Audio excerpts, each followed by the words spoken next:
In 2023, Prime Hydration did $1.2 billion in sales. It briefly outsold Gatorade at Walmart. In the UK, individual bottles were being resold on eBay for £1,200 each. Security tags were placed on single bottles in Tesco to stop people stealing them. There were fistfights in supermarket aisles over a sports drink. Logan Paul offered a 24-karat gold bottle giveaway to celebrate $1 billion in sales. By 2025, projected revenue was $300 million. A 76% collapse in 2 years. Bottles that people had lined up for were sitting in clearance bins at 31 pence. A beverage bottler called Refresco sued Prime for $68 million, alleging they had committed to ordering 18.5 million cases a year and fell well below that number. The lawsuit blamed, in the bottler's own words, fading social media buzz. That sentence, filed in a federal lawsuit, is the whole story. The business was the buzz. When the buzz faded, the business went with it. Let's go through how this happened, because the arc from $1.2 billion to clearance bins in 24 months is one of the most instructive business collapses in the creator economy. Logan Paul and KSI spent years as rivals before they became business partners.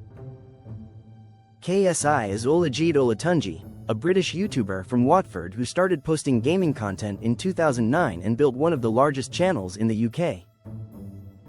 Logan Paul is from Ohio, started on Vine, moved to YouTube, and became one of the most controversial creators on the platform after his brother posted the Japan forest video in 2018 and Logan faced his own wave of backlash for content from the same period. Both of them, separately, understood something important about their audiences. They were not just subscribers. They were fans in the sports sense. The kind of people who buy jerseys, attend events, and want to feel like they are part of something. So in 2018, Logan and KSI announced they were going to fight each other. An actual boxing match. The first fight in August 2018 at Manchester Arena drew 1.3 million pay-per-view buys. It ended in a draw. The rematch in November 2019 in Los Angeles drew even more. KSI won. Both of them made significant money from the fights. But more importantly, the fights did something that pure content cannot do. They created a genuine sports rivalry with two sides and real stakes. Logan's fans wanted Logan to win. KSI's fans wanted KSI to win. Every person who bought the pay-per-view was emotionally invested in the outcome. That emotional investment, across two combined audiences totaling somewhere around 60 million YouTube subscribers, is the asset they decided to monetize into a beverage company. Prime launched in January 2022. The formula was a coconut water-based hydration drink with electrolytes, no sugar, and 25 calories. The pitch was that it was healthier than Gatorade and Powerade, aimed at a younger generation that was more health-conscious than the generations those drinks were built for. That positioning was smart. The Gen Z and Gen Alpha demographics they were targeting had grown up being told to read labels and avoid sugar, and they were receptive to a sports drink that didn't feel like liquid candy. But the product itself was not why the first year went the way it went. The product sold because Logan and KSI told their audiences to buy it. And their audiences did. In the first year, Prime generated over $250 million in sales. By 2023, that number had hit $1.2 billion. To put that in context, Red Bull took 13 years to hit $1 billion in US sales. Monster took 16 years. Prime did it in under 2. The speed is entirely explained by the distribution channel. Traditional beverage companies spend hundreds of millions of dollars on advertising to get their products noticed. Prime did not spend significantly on traditional advertising in its first 2 years. Logan and KSI made YouTube videos. They posted on Instagram. They talked about Prime constantly in their existing content. And their audience, which had already been buying things those two people endorsed for years, went to Walmart and bought the drink. At peak, Prime briefly surpassed Gatorade to become the most sold hydration beverage at Walmart. Gatorade has been in business since 1965. It has a distribution network and a marketing budget that dwarfs anything Logan Paul and KSI could deploy. It still got outsold at the biggest retailer in America by a 2-year-old drink from YouTubers. Because the YouTubers had the audience and Gatorade did not. Now here is where the business infrastructure started to fail. The same thing that made Prime explode was the thing that could not sustain it. Brand awareness at peak was close to 100% among their target demographic. Repeat purchase rates sat at around 12%.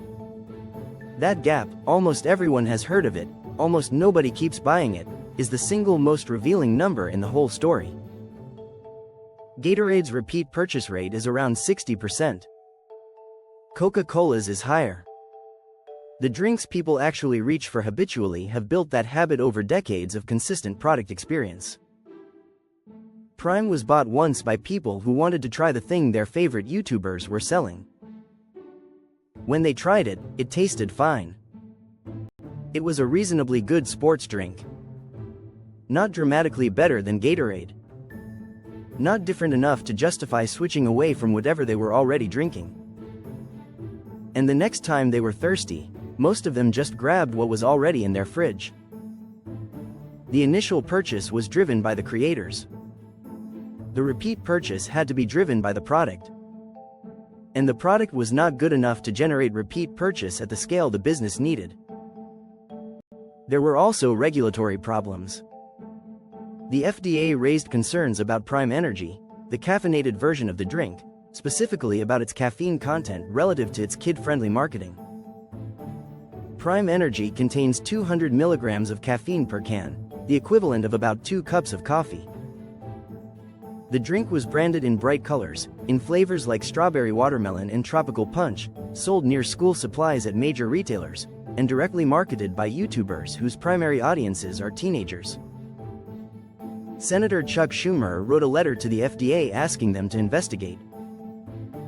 A class action lawsuit was filed alleging that Prime Energy contained excessive caffeine and PFAs, the forever chemicals that had become a major consumer health concern. The lawsuit got substantial press coverage. The coverage sent parents to Google.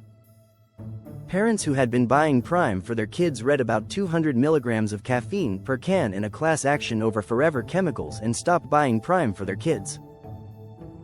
This is a particularly dangerous dynamic for a brand that had positioned itself as a healthier alternative. The health positioning is the reason to pay a premium and feel good about the purchase.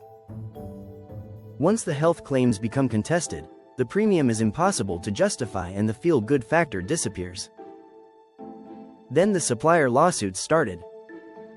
The Refresco lawsuit alleging breach of contract was filed in 2024, claiming Prime had committed to 18.5 million cases a year and fallen well short.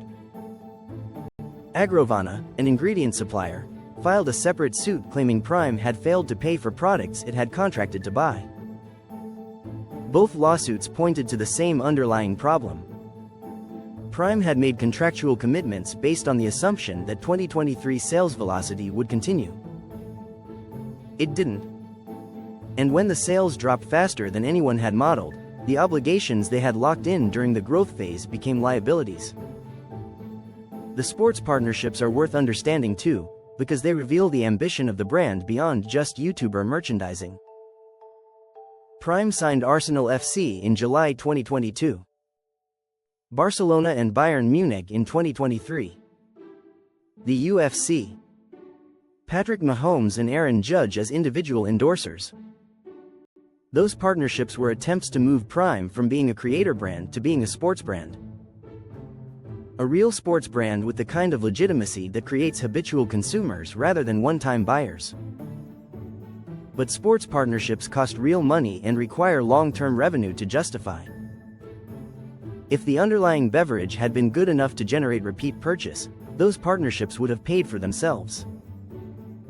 Since it wasn't, they added cost without adding the loyalty that would have covered it. By the end of 2024, the numbers were unambiguous. UK turnover down 71%. UK profits down 91.6%. US sales down 40% in the first half of the year. Projected 2025 revenue of $300 million against a 2023 peak of $1.2 billion.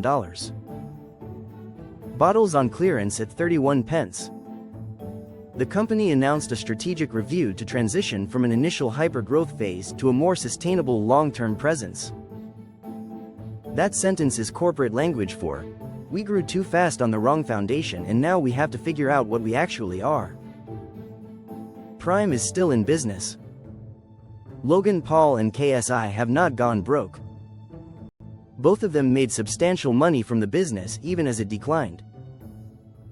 But the brand that was being valued at $3.2 billion at its peak, that briefly outsold Gatorade at Walmart, that had security tags on individual bottles to stop theft, is now a cautionary tale that business school professors are going to be teaching for the next decade.